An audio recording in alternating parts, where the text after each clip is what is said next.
Hello and welcome to the Wolf Den Podcast, your home for competitive Digimon TCG discussion and news. I'm your host Nako, joined by my co-host Zenitsu. This week, we will be discussing the results of the Play TCG Nishi Fest Regional and what EX03 will bring to the meta. Listen to us on your favorite podcasting networks. We are available on many platforms: Spotify, Apple Music, Amazon. Link in the description below or find us at Wolf Den Digimon TCG. On top of that, I also stream this live over on twitch.tv/Zenitsu, and it also goes up in video form on the Zenitsu YouTube channel. For our viewer question of the week, this week's question is: why have no promo cards been banned or restricted? And does that mean Bandai will never restrict or ban a promo card? Well, they did ban some promos, but not for America. They banned, I think, in Japan, the Garurumon promos, like the first little suite of promos that we got as box toppers in BT, or not BT, Special Booster 1.0. And that was just because it was poorly distributed in Japan and it's not widespread there. Kind of how, like, technically, and I'm using the word technically very loosely, the Survive promos are like soft banned for us just because not a lot of players have them. It wasn't widely available. They just haven't made any announcement for them. So I would definitely ask your tournament organizer if those cards are legal. From what I've been asking around, none of them are technically, um, but I would double check. So I'm not sure if these are the same things or if this is something else. I just know that um, there was a fairly large announcement pretty recently where it was for areas that follow the Japanese format, so they're up to date with the most recent cards as of Japan's format. Um, but they are still they are outside of the specific like country of Japan. So outside of mainland Japan, um, basically every promo card is banned. It was a large suite of them. I say every promo, like the actual distributed as promos separately. So not the mem boosts, um, but the stuff that we obtained via dash packs or box toppers or the like, all of those got banned in the like Japanese region, not outside of mainland Japan, basically for the reason that Zenitsu just mentioned, because their access and distribution are just so minimal, and most of them don't have any competitive impact, but the ones that do, as you mentioned with the Wear promos, um, obviously have had a decent competitive impact. But it's mostly just a playability thing. If somebody shows up with like, you know, promo Grand Kuwagamon and you paid an exorbitant amount to have a promo Grand Kawagamon shipped from mainland Japan to Singapore or the Philippines or something like that, then you have an inherent advantage. So I should have the list in front of me, but I know they banned like quote unquote all of them. Like it was a large amount. It was like 10 plus promos. Yeah, and promo distribution has always kind of been a problem. Like in the Dragon Ball community and some of the other communities that have done Bandai related TCGs, they call it the promo problem for a reason because Bandai loves making promos but has a really bad distribution method for said promos in a lot of their games. Doesn't even matter if it's like the only way it's not like hard is if you are mainland Japan for any of these promos to be of access because of just how Japan distributes them. They're in magazines, they're in supplementary products, they're handouts. Like it's a smaller, nicher community and a more closer community, so it just makes it easier to get the stuff. Like going back to the Survive promos, they said that we eventually would get these in a more widespread format. We have yet to get them in a widespread format. So that's why I said they're like soft banned as of right now. Um, I think that's like the only one. Outside the fact that we have zero idea where the security rookies are, and I know a lot of people want those cards and need those cards for certain decks to be better. Um, but that just goes to show, like, hey, Bandai kind of does have a promo problem. Yeah. So, I think the further context to the question was that has uh have they ever banned promos in other card games? Like because no promos have been banned in North America, or like the quote unquote shared ban list, like the true ban list of cards that are banned for their playability and value that they bring to the card game, not their access. Because like the Ulforce promos are part of it, the V Tamer tie, the original wares. Honestly, probably the most relevant ones, I guess. Obviously, the Garurus are very relevant for where like the Milga X deck, but uh, both the promo Agumon that gives 2000 DP inheritable to Greymons is banned, and the Greymon that swings for 2 checks if it has an Agumon underneath is banned. So, um, but it's basically all the old promos that were released right around the start of the card game that outside of the four I just mentioned have no competitive inherent value. Oh yeah, Bandai isn't afraid to ban promos, especially if they are too competitively viable. I'm speaking again from Dragon Ball Super perspective because that's right now their only other big card game until One Piece comes out. But they have banned promos in the Dragon Ball Super card game, so they are not afraid to ban promos. Um, yeah, I'm still trying to find an actual list. Um, okay, oh, I found it. So it's Yeah, not it as should be large on the as world. it's not as It large. should be So in it's main zone. basically it is all the old promos and one new promo. So it's the all of the Ulforce promos, Ulforce Zero, and then the V Tamer, the promo Garuru, promo Ware, promo Agu, promo Greymon, and then the Gamamon promo, the P58, um, which is I think that's one of the more recent ones. Gamamon. Yeah, the promo Gamamon. P58 P50 is is yeah. that's our pre-release one. Yeah, that's the your turn while you have a red tamer. This can attack your opponent's unsuspended Digimon. So, like I said, outside of the four, the two Garurus and then the Agu and the Greymon, it doesn't matter. I mean, I I have heard people discuss that there's some value in we haven't seen the BT11 Ulforce deck with these promos because it's banned.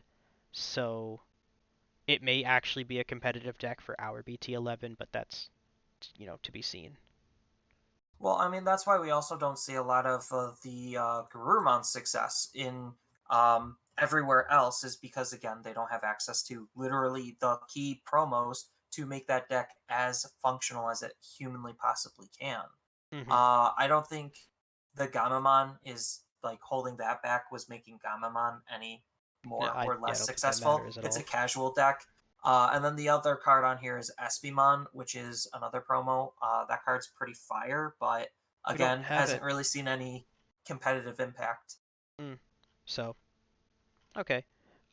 Yeah, that's that. On to the Nishi Fest results.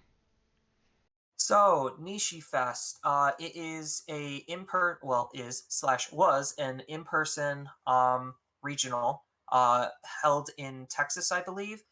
7 rounds, about 201 players, so pretty sizable event still for an in person event.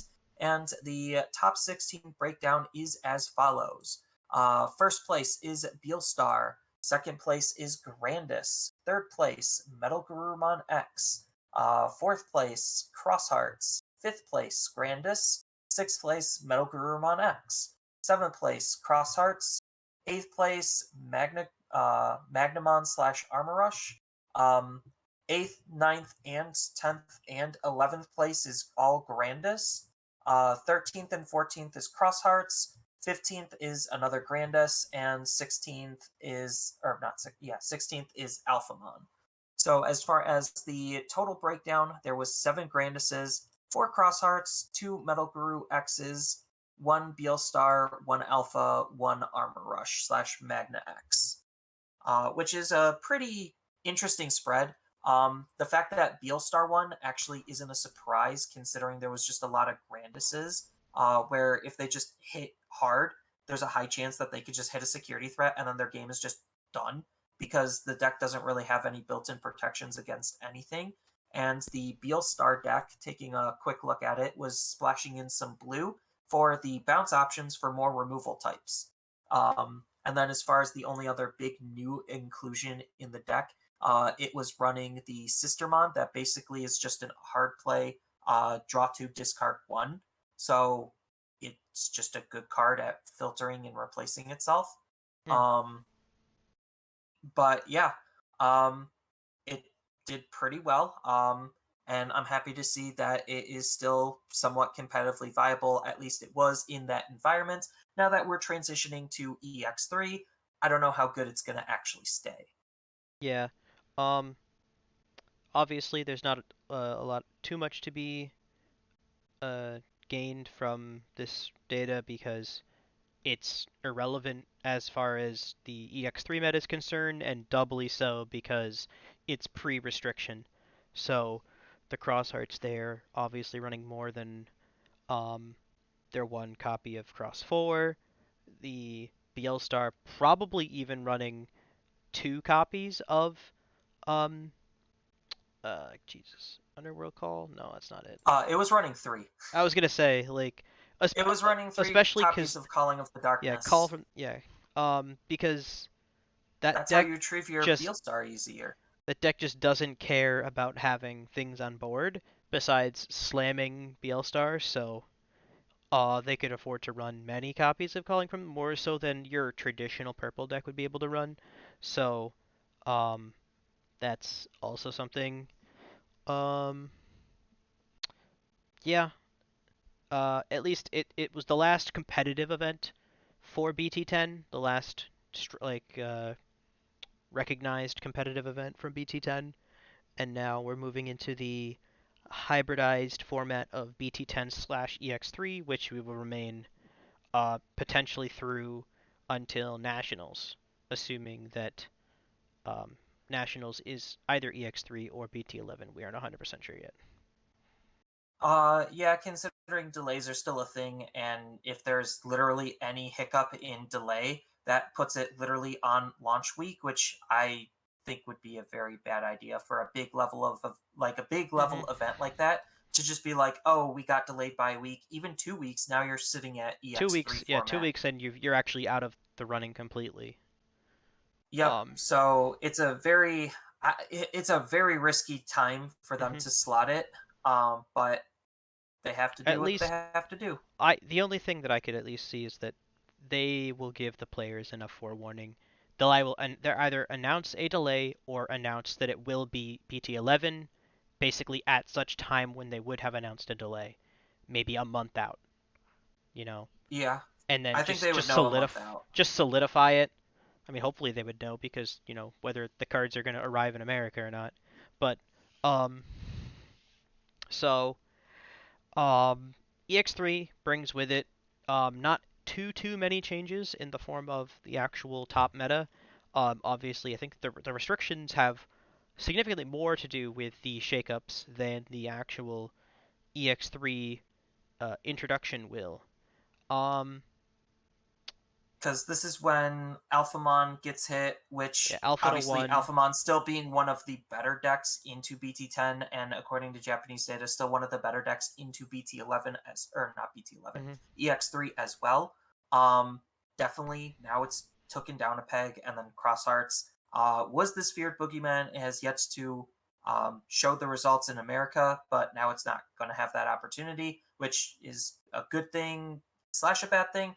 Yeah, we kind of discussed this last week, but just to touch up on it, people want to play with their cards, but at the same time, now we have a somewhat healthier unsolved format that leaves things more interesting and open. So I think it's going to end up being more fun because of that, even though the initial impression is, oh, this is too early, um, and it does feel kind of bad. So there's a good and bad with it. Mm. Yeah, I definitely don't um put on a face for these episodes. These I kind of want these to be as candid as they can be, given what minimal production value that we decide to put into it. But um, so last week's episode was, our ability to, at least my ability to get out my um greater negative implications of the fact that they restricted cards 2 weeks after their release.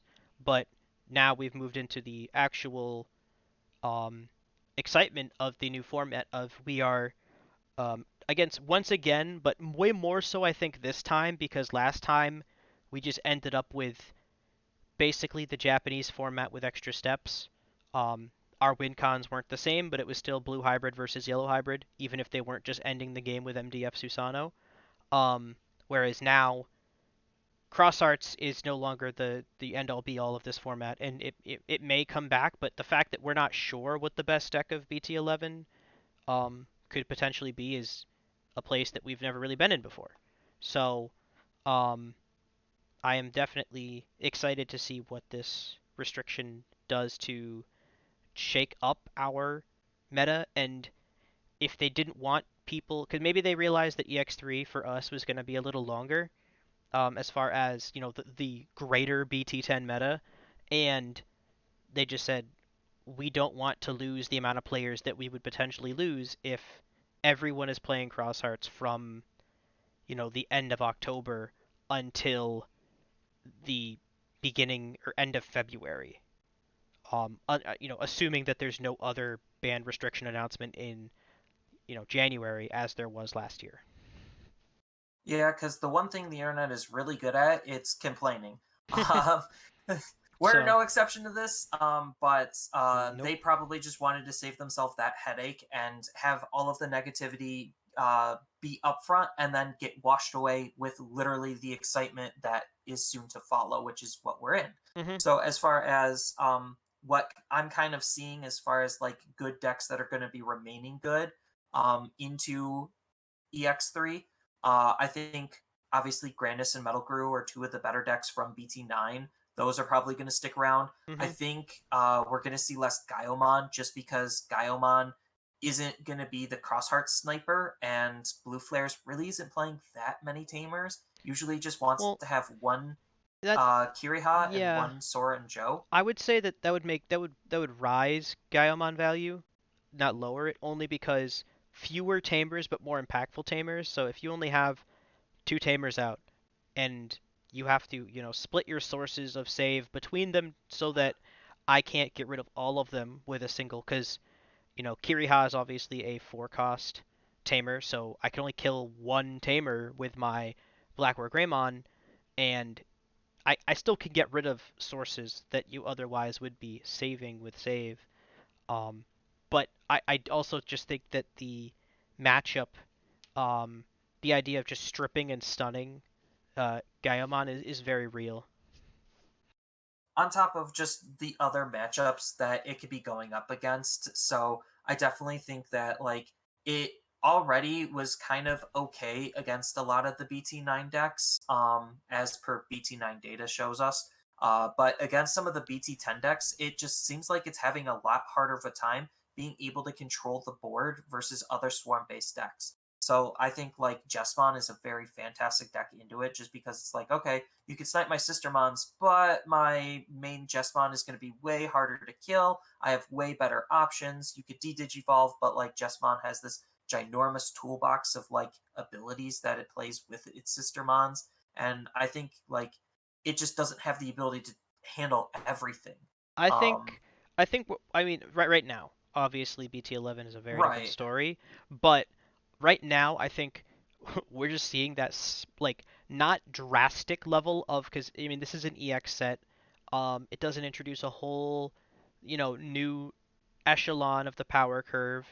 Um, and BT10 has introduced some new stuff. It has already been curtailed as far as the more egregious examples, but just comparing Black War Greymon and Gaiamon's nature of mechanics to the EX3 environment, it's not as devastating as it feels like it could or should be, because, you know, even something I remember experiencing within the BT9 format itself of Black War Greymon suffers from the fact that it is kind of, even with the red base, slightly less so, but a reactive, defensive oriented deck. So I get into my big Black War Greymon and I kill a tamer, rah, and I pass my turn and I leave a blocker. And then now, you either just do something or you go around it or you get rid of it. And then I swing for 2 checks and then I pass and I reboot. Like it doesn't have that explosive end the game, you're completely blown out of the water aspect to it that honestly even it's almost like a more watered down control variant of like something like Examon in this environment at least. Yeah, and I definitely think like that's to the deck's own strengths and weaknesses for those matchups. I think it was a lot better of a deck to think about taking with Crosshearts being as prominent as it was going to be. Mhm. But a lot of decks, going back to the Justmon example, a lot of decks actually aren't running that many tamers, and if they are, half the time you play it just to get its initial value. You don't Yeah. really rely on its memory generation. You have memory boosts and various other ways for the deck to generate its memory. There are fewer fool boys Like running around. right.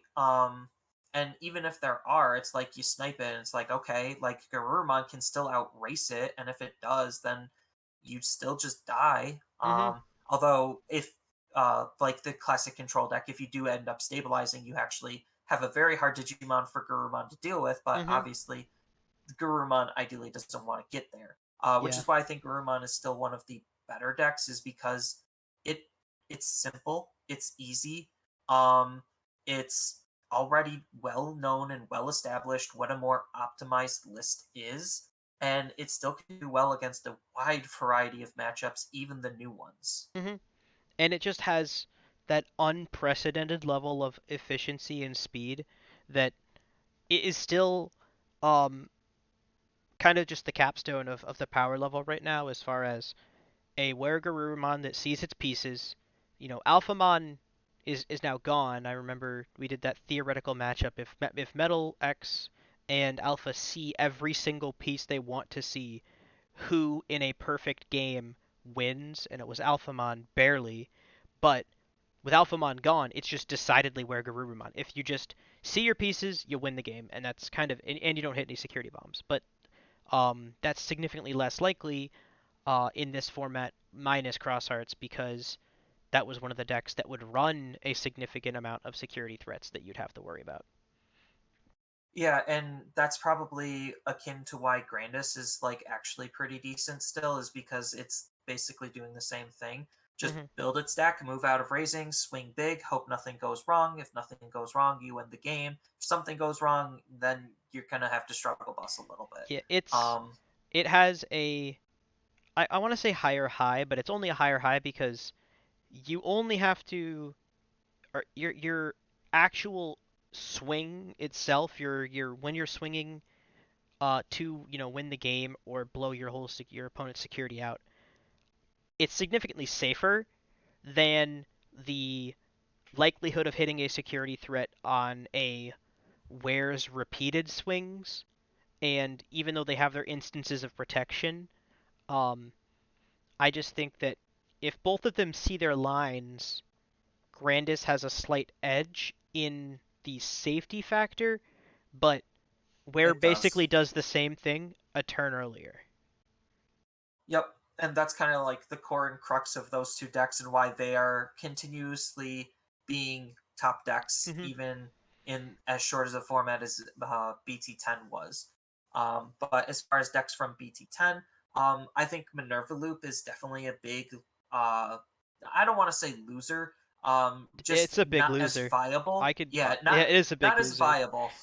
Well, I mean that's what that is though, right? Like it's still a deck that in the right hands could be piloted. I mean, I can already tell you I've almost pretty much abandoned the concept of it as far as it was relying upon a very specific meta read slash meta call of I am very good into cross arts and nothing else, and the cross arts are gone. So what am I doing here? Yeah, because any deck that can spawn two Digimon and sit on it easily, just because you don't have that much removal and your removal isn't like absolutely insane, um, it is going to struggle, especially against decks like Examon, Hmm. where you literally just for free once you go into your Examon spawn that second body, and now the whole core strategy is basically fallen apart flat on its face. Hmm. Yeah, I mean, Bloom Lord creates, you know, minions for free. They kind of just shits Digimon left and right. Um, Blue Flare has a number of Digimon out at any given time. Um, most matchups can provide multiple bodies.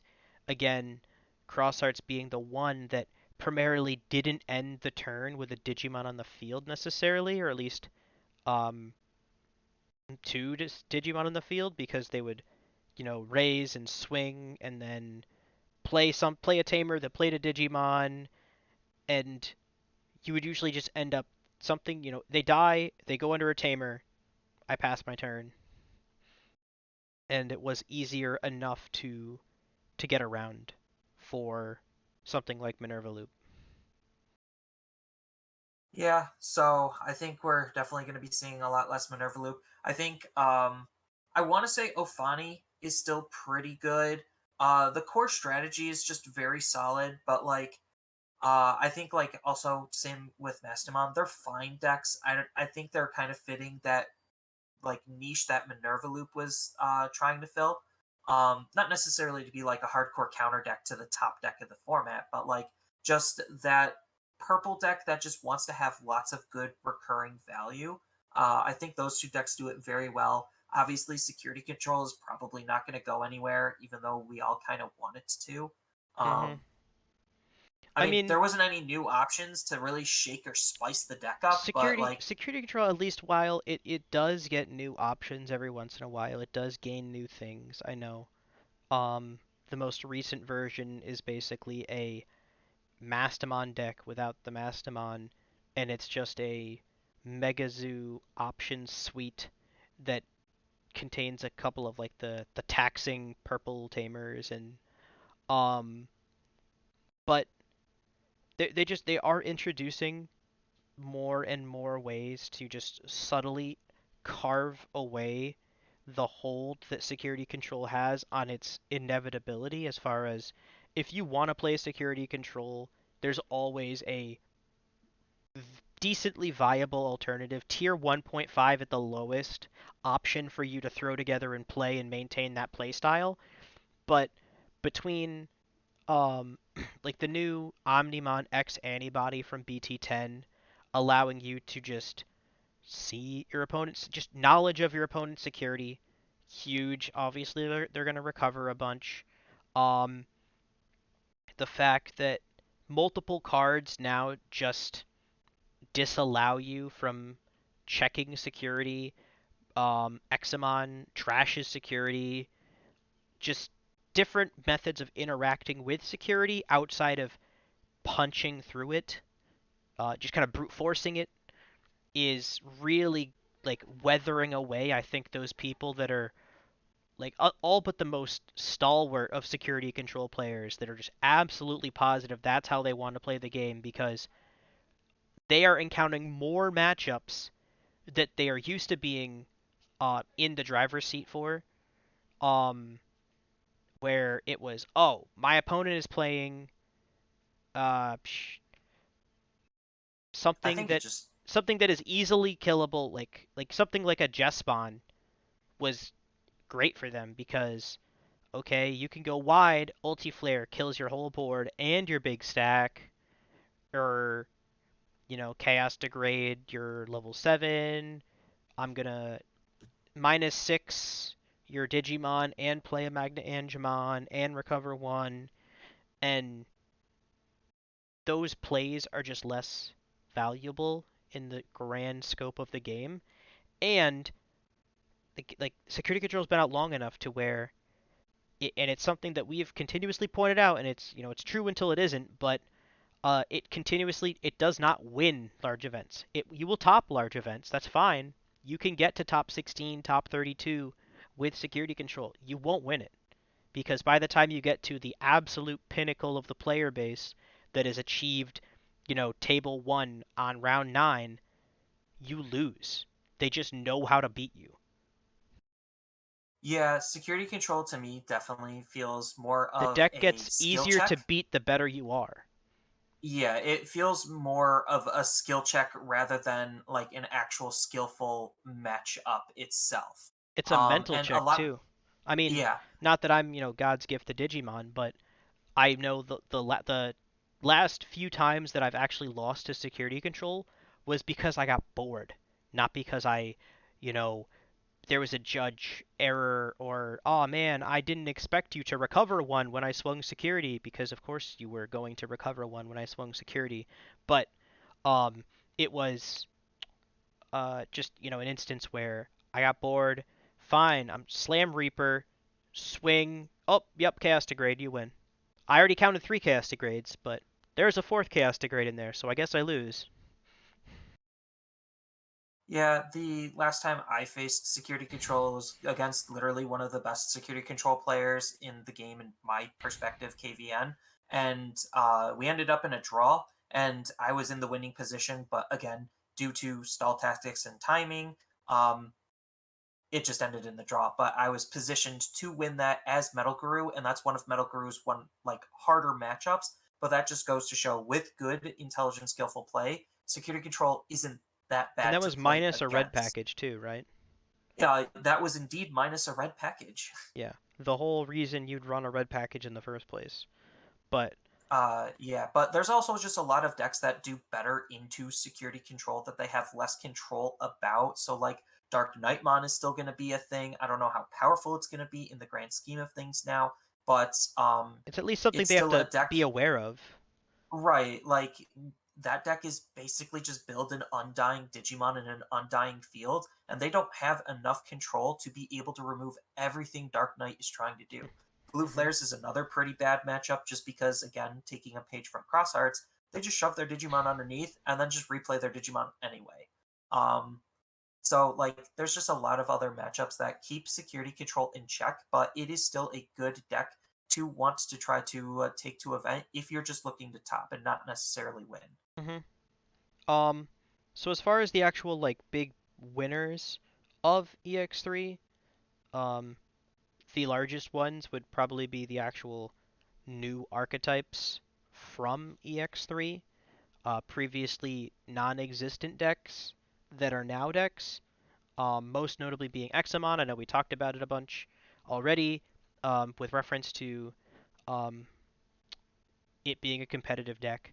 I know uh, I've kind of made it a point to not necessarily explain things to people that I imagine a lot of our viewers understand what cards are and what they do and what decks do, but I've kind of at least decided that probably for the first episode for each format, Z2 and I can just go over it as far as if you aren't aware, you are now aware. So assuming you're watching in somewhat of a chronological order, at least by the most recent format, when we talk about Examon, you know what it does and why we say it's good or why it's bad at something.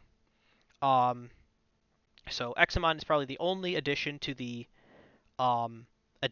brand new addition to the tier 1.5 block, most likely I guess 1.5, but something that'll probably be expected to be seen, at the top end of an event in the EX3 format, just because it does have a lot of traditional control elements and my favorite thing, control elements that we haven't really seen in the Digimon card game yet, but may become more of a thing in the future, such as the big scary thing for apparently Japanese card fans is inter-turn interaction. Ooh, my turn ends and I can still do something. I think like Examon is case example number two on what they're trying to do to introduce interturn interaction. Case example number one, obviously being Bagra Army. I don't think that deck is like that bad in the future. Right now, it is kind of still just that bad. Right, It's yeah, right now lacking a lot it's of tools. non-existent. BT10 Um, EX3 doesn't exist. Poo poo garbage but there. like but the core idea was to figure out a way to be able to have some inter-turn interaction, and I think Examon basically goading the opponent, and if you're unfamiliar, goad is a magic term to force the opponents Yeah, to I attack. was gonna say yeah. Um, Term we will be using uh, that exclusively because it is a one word situation that explains exactly what the mechanic in Digimon is. Just it is a forced attack by your opponent. Yep, and the fact that you can do that at the start of the opponent's turn is before they literally can do anything outside of like raise, is just a really powerful thing because it forces the opponents to be able to limit what they want to do or what they can do based on that ability being around and on the field. You don't just want to willy nilly raise out and think you could kill, because the second you raise out, they could just be like, okay, your Digimon is now going to attack and it's going to die. Congratulations. So You there goofed there's a yourself. couple nuances to this. So this entire process is somewhat complicated, and but I think it's good complicated because it's a little confusing initially, but once you understand the exact process behind it, then it's not that difficult to deal with because there aren't too many super in-depth rulings in the Digimon card game. It's just a half step higher maybe than your average card effect because it is introducing, okay, well, I'm doing something on your turn, so what's the order of operations here? So it all stems from the premier control element of the deck being the level 6 blue Digimon, Slayer Dramon, who has an inheritable ability that is also his static ability. So whether he is underneath an Examon or his own separate Digimon, it doesn't matter, which reads start of opponent's main phase, as we mentioned, on your opponent's turn, start of opponent's main phase. So this, the only thing they get is untap, draw, and then they choose whether or not to raise. And then once basically, so now something that I know a lot of card game players do is they respond verbally or otherwise to opponents' actions because we are used to card games where you have the ability to at any point interrupt said actions. So now, like, you just tell me whether you're raising or not. Like, I choose not to raise. Okay, well then, your priority has passed. I choose to activate start of opponent's main as your opponent. I may suspend one of my Digimon with Dramon or Examon, and then by doing so, my opponent must attack with one of their Digimon. So, um, interesting, relevant portions here. I can choose any Dramon or Examon.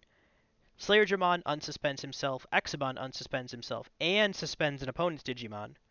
Um, but if your opponent only has one Digimon, they choose which Digimon attacks before Examon taps that Digimon.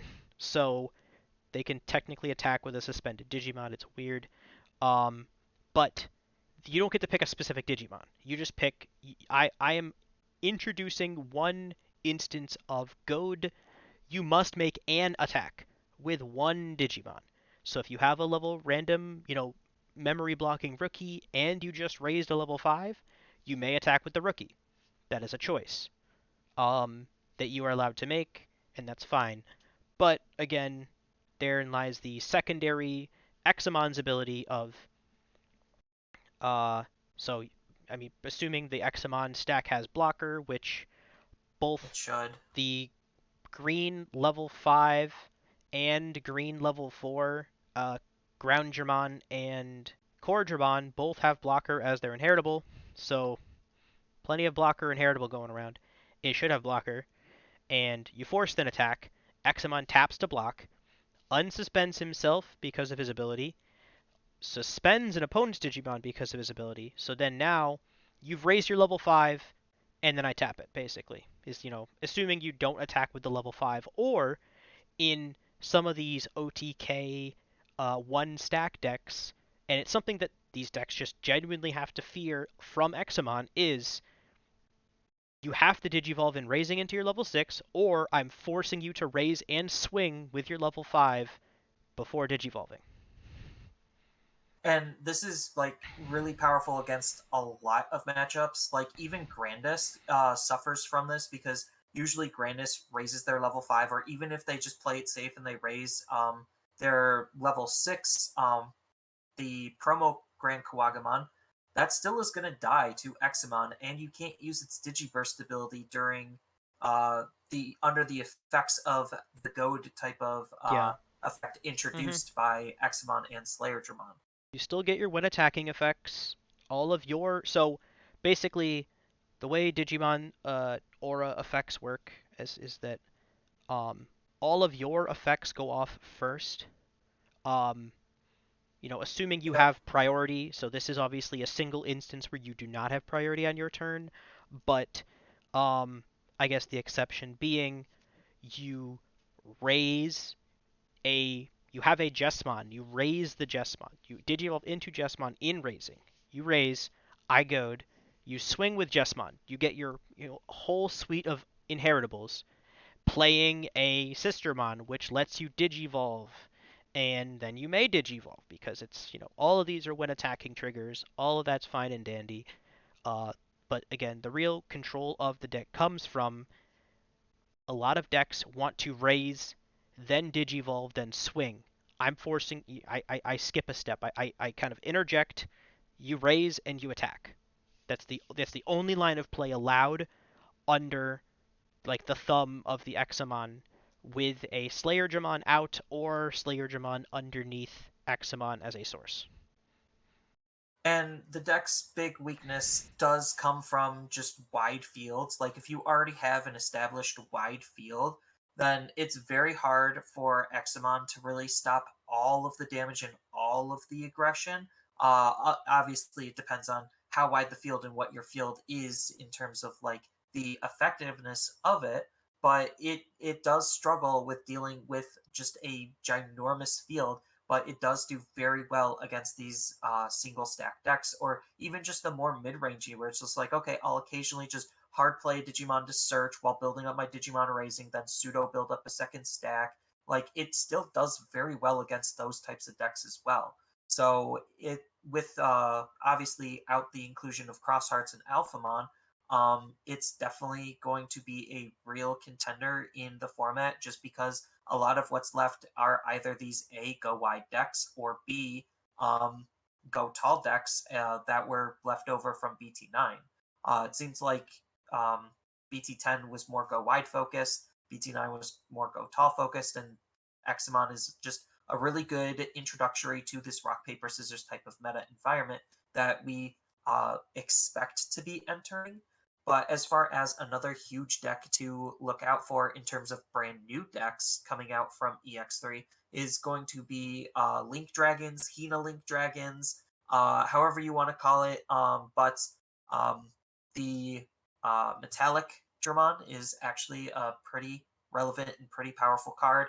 Hina just lets you use your on play abilities basically as when digivolving abilities. So she is probably the most important card into the deck outside of that.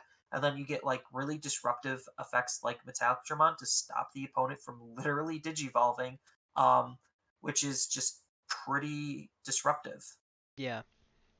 So there are technically two variations of this deck, um, though I think the more accurate description would be some cross between the two because um, unlike Black War Greymon, where they are fairly well known as either red base or black base, you use a mixed base within this deck lineup only because whether you're using the Metallic Dramon line itself, the 345, or you're using the Volcanic Dramon line 345, um, they They all all digivolve off count. of red and They black. all they're all both red and black. It kind of I guess it really comes Well, in down terms of to evolution, what you're using as your egg pretty much exclusively, but like or yeah, it's like your introducing egg and one some or two support amount cards. of other cards. Um, but realistically, you're running like the Link Dragon deck and um the Hina Dragon deck and it's as Anita mentioned, you're just kind of gaining value from turning on play abilities into when digivolving abilities. On Um, top of still having the on play abilities if you really need them. or yeah, for whatever reason you want to slam something, you may. Um, and just it introduces just other ways for you to control your opponent's board. Um, and in ways that other cards necessarily haven't. Just small changes in texts really do change the scope of a card. So the EX03 Volcanic Dramon on play, delete all of your opponent's Digimon with the lowest DP. That's pretty. I mean, that's just your generic 7 or 8 cost option card, but it's an Yep. on Digivolve now for 4. Um, if no Digimon are deleted by this effect, your opponent cannot play Digimon with a DP of 5,000 or less until the end of your opponent's turn. And that doesn't mean like this isn't by card effect. This isn't um the 6 cost like Phoenix Flare option card. This is just you cannot hard play Digimon. Yep. And against a lot of go wide decks, which were introduced in um, BT10, that's Not kind by of the effects. range. You can't just Yeah. pay memory for it. You can't do it. You can't do it for Yep. free. And a lot of the effects, like in Bloomlord and in Commandramon. Commandramon and against Jesmon, they all just all of the range in which they're playing Digimon for free is usually level 4 or below, which means it's usually going to be 5,000 DP or less. Yep. And then, as I explained with Metallic Dramon, on play, D-Digivolve 1, all of the opponent's Digimon, D-Digivolve 1 on all of the opponent's Digimon, then delete one of the opponent's Digimon with a play cost of 5 or less. If no Digimon was deleted by this card effect, all of your opponent's unsuspended Digimon can't Digivolve until the end of the opponent's turn. So this does include Digimon coming out of Raising. It does include any Digimon Digivolving off of Tamers. It's a fog So effect. it is just a very disruptive ability to just stop the opponent from doing specific actions, and this it's just a solid ability to just turn off the opponent's actual ability to play their deck, and that's the true potential of the Link Dragons Hina deck, whatever you want to call it, is off of those 2 cards and the ability to repeatedly use those cards. Now, we op we operate in a different world here because the Hina Link Dragons deck, while relevant, at least enough for us to mention it, unlike some archetypes that will not be named within this format, um, and we don't know whether it's going to necessarily get better or worse with the removal of cross hearts and maybe the increased rise of where Garurumon and Grandis and Examon even gets a little better. Just As everything these that was other good. decks, Jesmon, as these other decks that aren't the ones that got restricted get slightly better by comparison, where does that leave this deck? Because this deck was, a fringe playable deck. It was maybe a low 1.5, probably more like a tier 2 deck, to where I'd be surprised if it topped a format like, oh, look, like this tops something, but it would be like noteworthy in that instance and then maybe, forgotten again. We'll see if this changes anything. Because the deck still does have some inherent problems with it. It is very reliant upon Hina, which is a 3 cost tamer, and you can delete 2 of them with Gaiamon or with Blackmore Greymon. So that's a weakness, a very exploitable weakness. Yep. But as far as some decks that got better slash worse that were already existing the in the game, the most notable one obviously is going to be Bloomlord. He gets a couple of new tools, but the most prominent one is going to be with Hydramon. Um, and yeah, it's just the control card the deck was wanting on top of being on brand and on theme with what the deck is trying to do. So if anyone's unfamiliar with what Bloomlord is trying to do, it's just trying to like digivolve up its chain, spam bodies out for free, have lots of suspended Digimon and gain benefits for your megas. Um, for them being suspended. You're not necessarily trying to aggress with those cards. You could if you want to later, but most of the time they're just engine pieces to let your megas do all of the work for you. And Hydramon is fitting exactly on brand by being able to basically just punish the opponent not only um, for having Digimon on the field because he could start tucking them, but he also punishes them for suspending, which is just them attacking or doing some of their other actions. And he's just a very powerful defensive tool for that deck to use.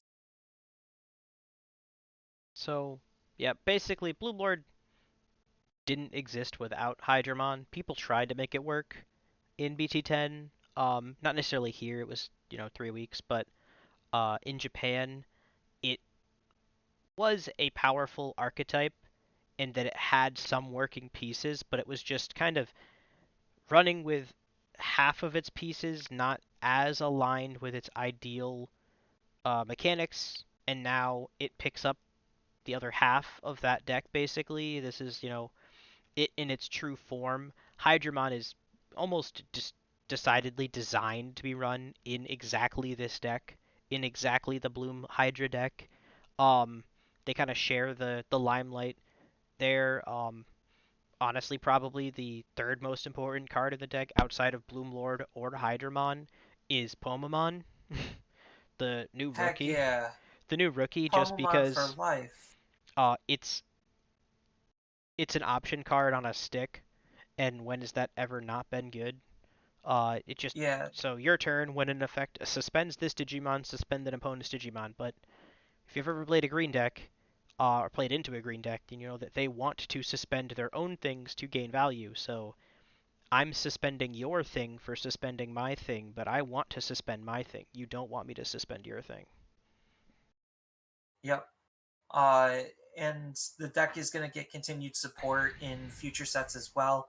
Not to get too deep into those, so that will attract more players to want to continue to be on the deck if they haven't already picked up the deck, or pick up the deck now just because Hydramon is going to be a thing. Um, So I'm I don't know where you land on this. I know you haven't done your EX3 tier list or anything, but in Japan, there was actually a small period of time where people thought that Bloom Hydra was actually going to knock Cross Hearts off its throne because of how it was absolutely disgustingly dominant in BT10. And when EX3 came out in Japan, it was almost all Blue Blood Hydra. It actually just completely eclipsed Cross Hearts for the first 4, 5, maybe 6 weeks. And then after BT11 started to get spoiled and they saw that Cross Hearts was getting continued support, everyone switched back to their Cross Hearts decks that they apparently had shelved for some reason and stopped playing, and then just started absolutely demolishing the Bloom Hydra players. But without Cross Hearts to make that comeback and to actually just destroy the Bloom Hydra deck, there was a very real possibility that Bloom Hydra is the best deck in the format right now.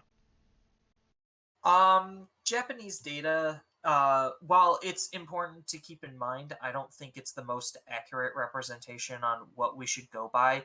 From what I've looked at, just looking at the past couple of like sets and Japan data sets, usually there's like literally one deck that's going to be 20% of the meta by itself. Um, and the rest are basically going to fight for the scraps. Um, and maybe without cross hearts that might be a thing with Bloom Hydra, but I think based on the differences on how we play, it also has the chance where it might not be, and counterplay might start emerging. And going back to the rock paper scissors esque, it is just one of the better flood style decks. So maybe something like Eximon can just stop it, or put it in its place. Um, if the hardcore control type decks just can't really deal with those wide boards. Hmm. I don't know. I mean, I haven't played the matchup yet myself. I'm very interested in Nexamon, and I've been practicing that more or less exclusively since I had stopped practicing BT10. And I don't know. I'm saying that obviously I understand the Japanese data isn't as useful. Um, I'd be the first to tell anyone, especially on Reddit, that Japanese data is very misleading at best, honestly, I because like to use the word polarizing. they use best of one and it's entirely local level data.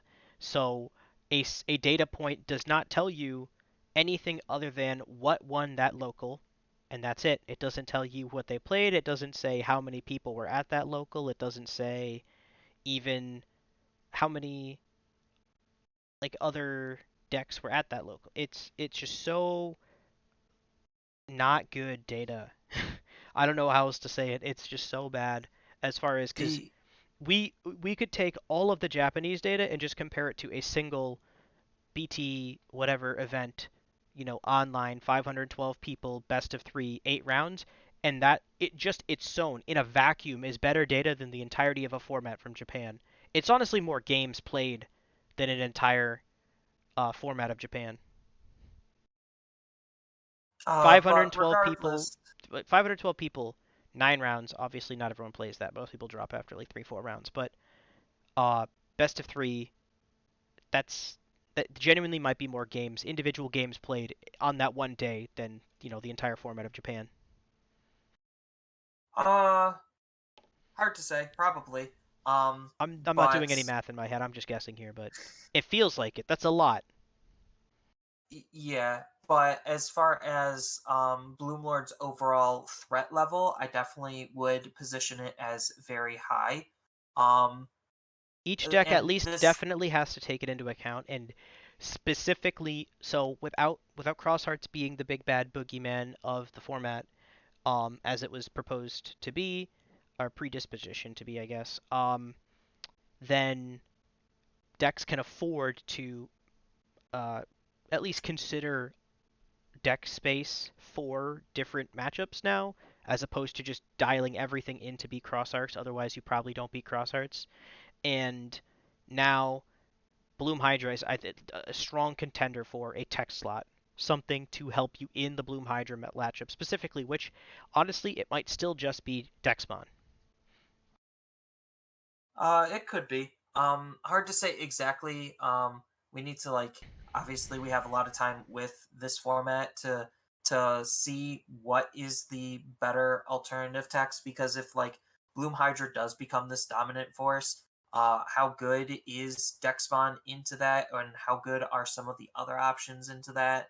Um, on top of that, there's still just other decks in the format too that we need to be worried and concerned about, not really like, oh my god, this is going to be so bad, but like, oh, this is just a thing that we need to keep on our radar. And one of the last big winners of the EX3 set is going to be D Brigades. It is the deck Hmm. that has been played since BT4, and it really started coming into itself in BT5 with another Commandramon to like round out its Commandramon package, and then the deck literally just has not gone away since then. It's kind of been like here and there in terms of overall success, depending on where the format was. Like in BT7, it just kind of wasn't existing just because it lost pretty hard to blue and yellow hybrids. But it started coming back in like BT8, BT9, just because the meta actually allowed for it to exist. And now that it's getting even more tools, it's definitely going to be a stronger deck. And I know more specifically in North America, um, we love D Brigades for whatever reason.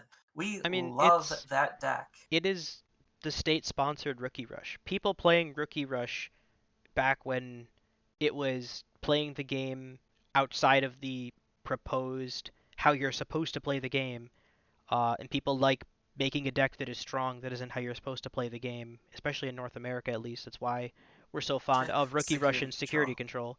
But Yep. um, so it's it's the most truest incarnation of Rookie Rush that is at least archetype supported Rookie Rush because that isn't Crosshearts. Obviously, Crosshearts kind of occupied that niche a little bit because you were really just Rookie Rush, but you could run 4 different colors, and when your rookies died, they didn't really die, and you could just make a big body that wins you the game.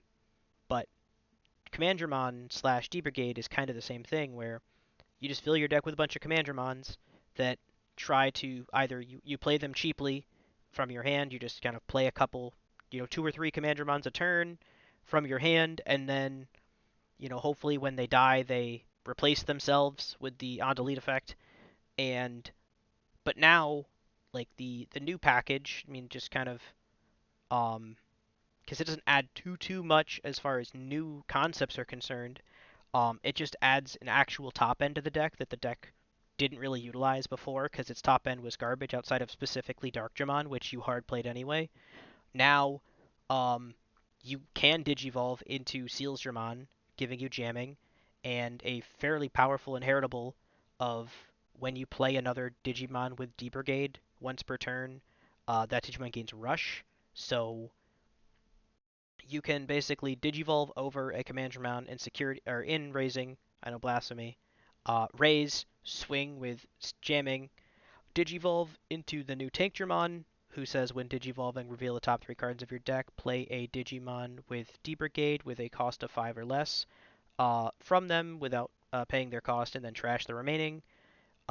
Fills your trash, gets you a body that the Sealsdramon gives Rush, swing with that body, and then you can now Digivolve into the new Darkdramon. You don't want to hard play this one, you want to Digivolve into it, which lets you return D Brigades from your trash to the top of your deck to reduce its Digivolve cost, up to 0 basically, 1 per each card returned this way. So you can stack the top of your deck with more Commandramons, make the Darkdramon, 0 and unsuspend it, swing again. It is the actual probably most truly aggressive archetype where Garurumon is aggressive, but it's still a single stack aggressive. This is a wide board aggressive that also happens to have a chance to make a stack if they want to now. Yep, and as far as the new Commandramon, he's kind of just boring. He is Decoy, D Brigades, which is something we haven't really seen before. But he's Archetype just more slash, Commandramon, yeah, so that he's just helps. another Commandramon, and he's trying to protect your higher stages from being deleted. That's all he's trying to do. I think that Decoy on the lower stages is way better than Decoy on the higher stages, Mm. just because lower investment, higher output, in terms of usability. Um, but yeah, you're just basically doing the same thing you were doing, just you actually have an evolution line you want to play, and that's a huge plus for the deck. But as far as a minus to that deck, now that you have these new tools, they're eating up at the slots that you previously used for really powerful removal option. So the trade-off is you have higher highs in terms of how you could use your Digimon, but now your security is going to be a little bit weaker than it used to be. Mm.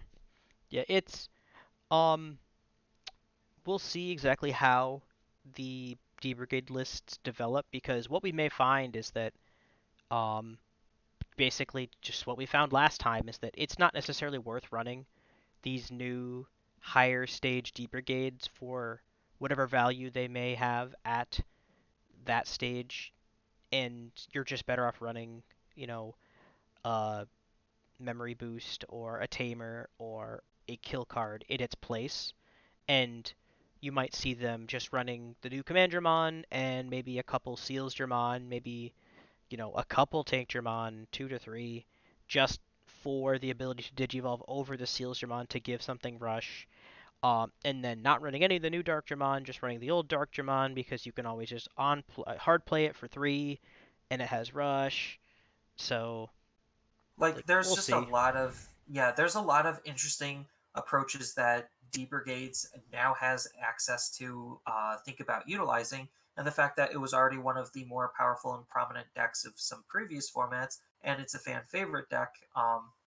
It's just gonna It's be a deck that should be on people's radars. Also the new egg. I didn't even mention that because it's Oh, at the top reboot. of the list. Yeah, yeah. All D brigades just get reboot now.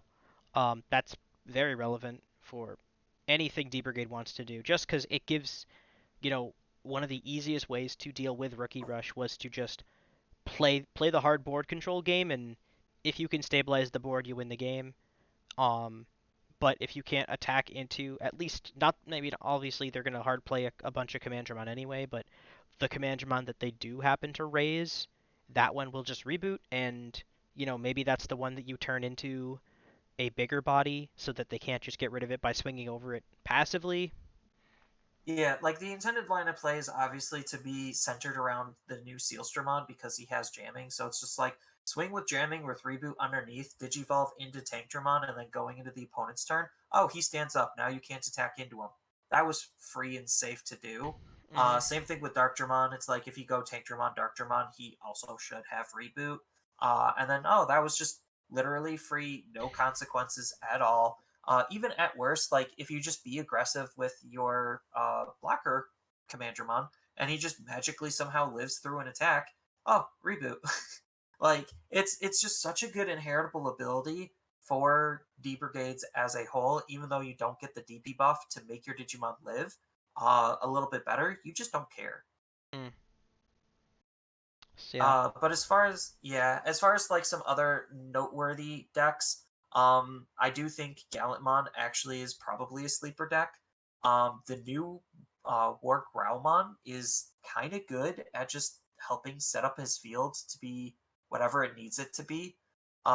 People were going mixed on the Growlmons. Some people really like it, some people really don't. Um, but like the deck isn't getting that much better outside of the War Growlmon, that's easily the best card. But the fact that like Gallantmon is still just a very accessible deck for a lot of people to get into, and this is just another wave of support, makes it really desirable. Even though it might not be like tier one. Mm. And that's kind of the same sentiment with Machine Dramon. It gets a lot of new support, but it's a very complicated deck to build and play. So that might just be a big deterrent on its overall success, but it's still a deck that's going to be a thing. Um, and then the last one that probably is worth mentioning is Aegis-Dramon. Um, Aegis-Dramon is pretty interesting. Source splitting, again, wide boards, that seems to be the thing. And it's just one of the better ones that actually could utilize You Mega mentioned level Digimon. Aegis Dramon before you mentioned Imperial Dramon. At least he gets a secret rare. Come on.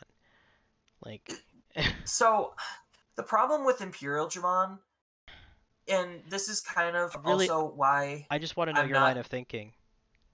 it's too much setup. Too much setup for like the highs are really freaking high, yes.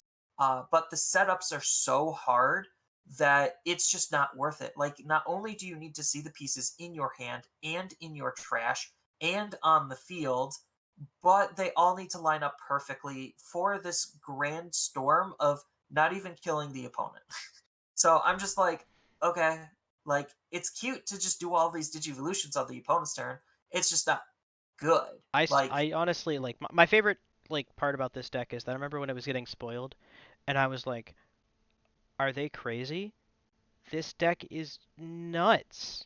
Just looking at it the is nuts effects, when it and I when it was all like, lines whoa, whoa, up. whoa. So you basically just take two Digimon and you just like Jogress, Jogress, Jogress, and well, I just I made a level 6.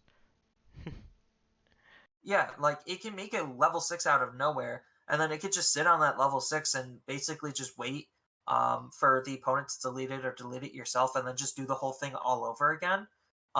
Because his undelete ability lets you play the Wormmon and the Vmon, and then you just digivolve into one of the new level 4s, and then you just basically go all the way up again, Hmm. which is crazy. But again, the problem with a lot of purple decks and why we trash on purple so much is the amount of setup required in order for them to be good. Yeah. It's just It's it it's needs to too see much. like it's every card names a very specific other card. So while this deck is like, Exodia slot machine, it's Exodia if you need like the left elbow and the right elbow and the right pinky toe and the left pinky toe. Like you need one of everything. You literally just need one of everything. And it needs to be where it's supposed to be. If you have the wrong card in your hand that's supposed to be in your trash, or something's in your trash that's supposed to be in your hand, like you just don't get it and you lose. And especially with the limitation now placed on Call Calling from of the Darkness, Darkness, yeah. it's even harder for the deck to function. Like you could just run a card to help set yourself up, but like Calling from the Darkness just did a lot for that deck in order to make getting things where they're supposed to be easier. So Um, we're kind of in this format for the long haul. I say that as we're EX3 with restrictions until BT11 or potentially Nats, whichever comes first. Um, what's your uh like give me your like most likely to be like the most competitive, broadly competitive deck, and then give me the deck that you can see being better than we thought it was going to be given the restrictions and given the North American competitive environment. so I think that um, Metal Garurumon, there is some bias in this. I think Metal Garurumon There is always still should going to be be one of, bias. yeah, Metal Garurumon is still going to be one of the best decks to take into EX3.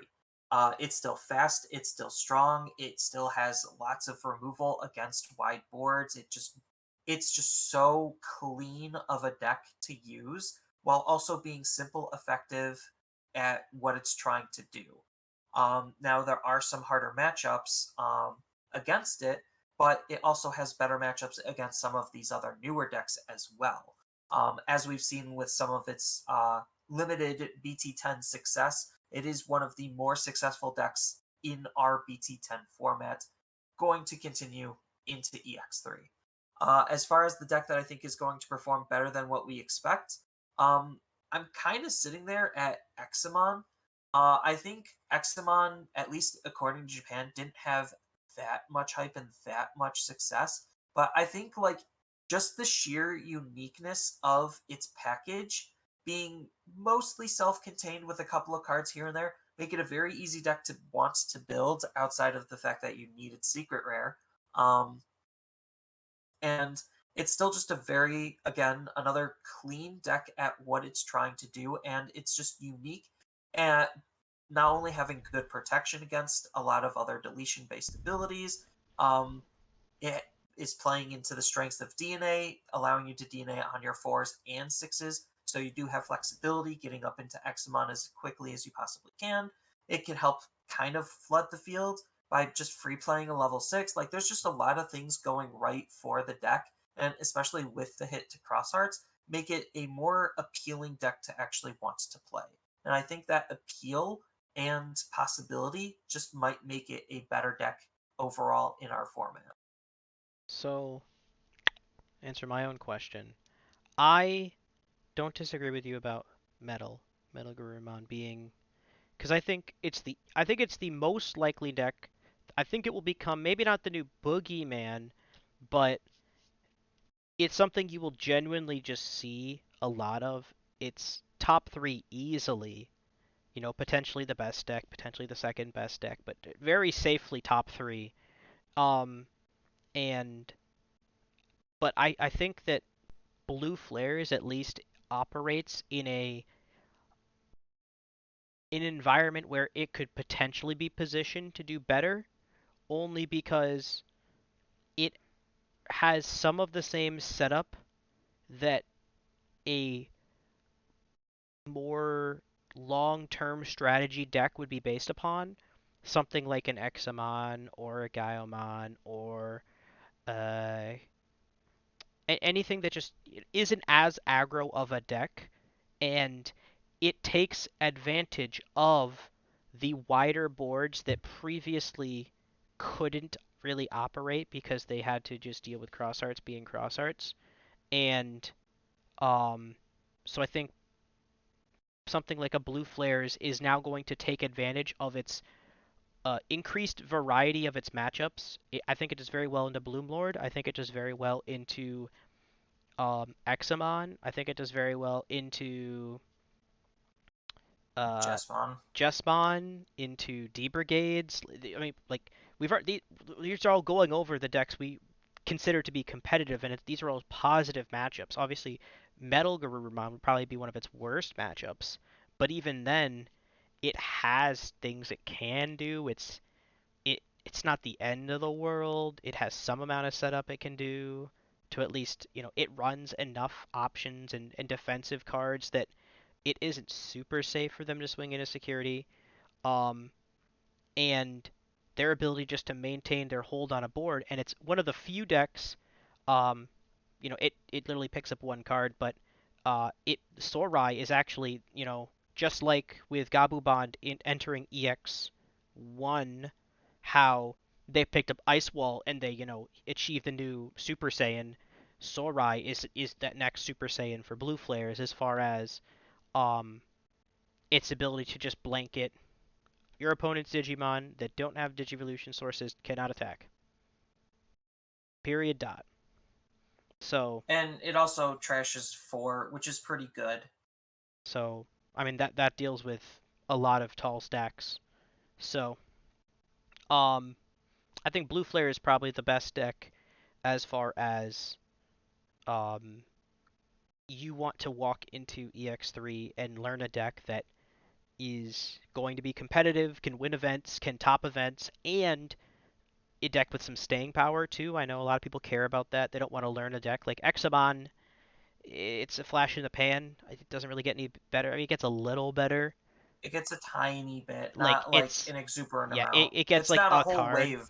It gets a Yeah, card. it's not a whole wave of support. Um, so but otherwise, like what you see is what you get with Examon. What you see is what you get with some of the cards that have already seen their significant waves. But Blue Flares is just beginning, just like Crosshearts is just beginning, and but Blue Flares didn't get restricted, so all of the new stuff they get just makes them better. They don't get any worse beforehand. And then the deck that I think is the kind of more of your dark horse, like something that is going to do is um, D Brigades, only because it was already so popular and so successful, given that it was running basically just a bunch of BT5 cards and then every good black option card they can think of. Um, Now they can still do that and be a little bit more consistent in it too. That's fair.